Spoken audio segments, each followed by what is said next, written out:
the CIA had programs in the 50s and 60s fully documented, creating Manchurian candidates, which are basically experimental DID. So you can assign somebody a mission, but it's their alter personality. So if the person's caught and interrogated, they don't know nothing. Using these people artificially created in actual operations back into the Second World War, documented. A few of these people started coming to see civilian therapists, and civilian therapists started talking about it in the late 80s. All of a sudden, False Memory Syndrome Foundation was formed. There's lawsuits, there's trash talk on documentaries.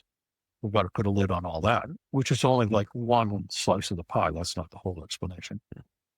Is that MK Ultra?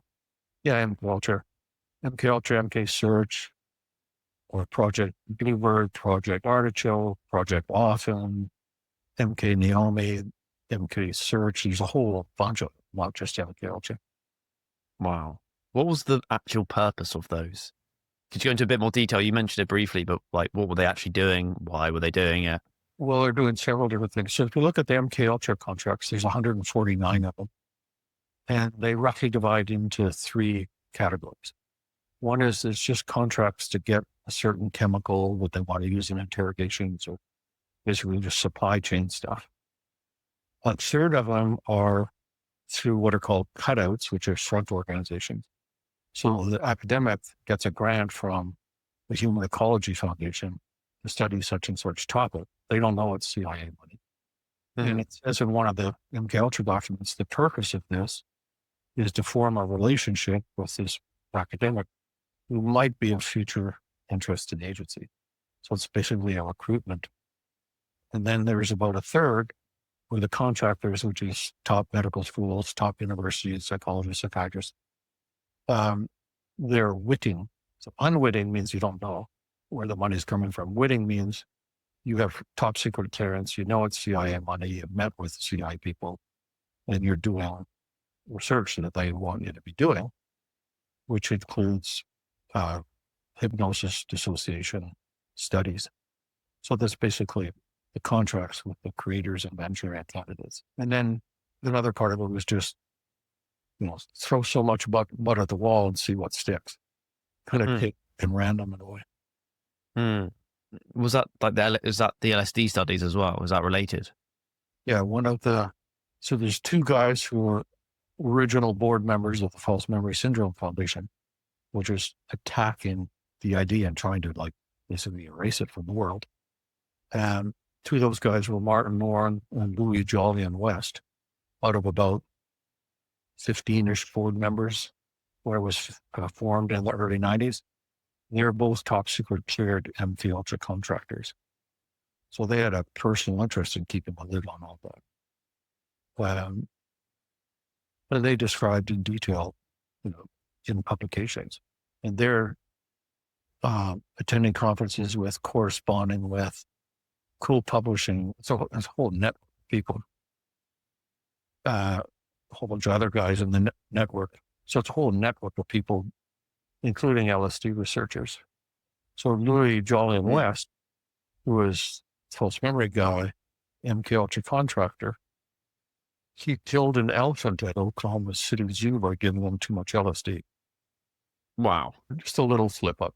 Will you imagine how much an elephant to kill him? Yeah. How much? How many tabs?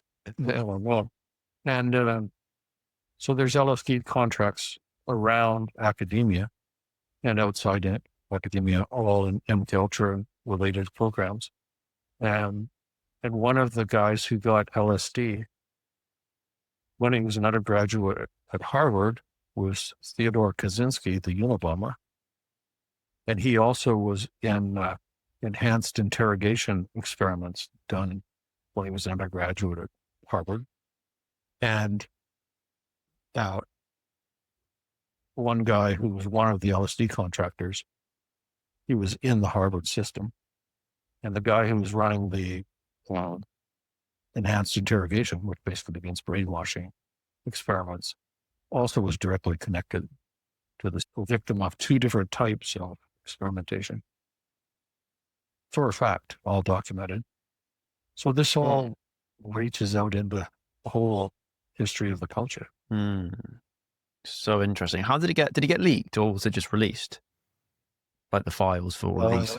It got a little bit leaked, and then documents were declassified in the 70s.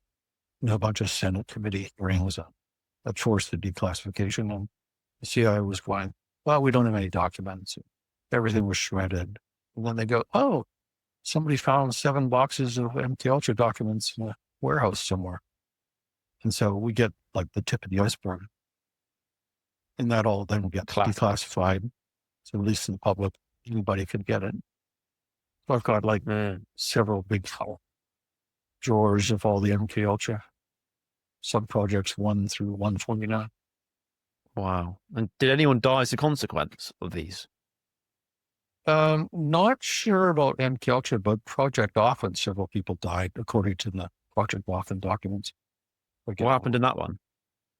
They were overdosed with, I can't remember exactly which medications, but it's like they used 1975 when there's Senate committee hearings, there was I think his last name was Abel, but he was the general counsel for the U.S. Army. So he's testifying at these committee hearings, and he reads it, which I have in the appendix in my book one called The CIA Doctors.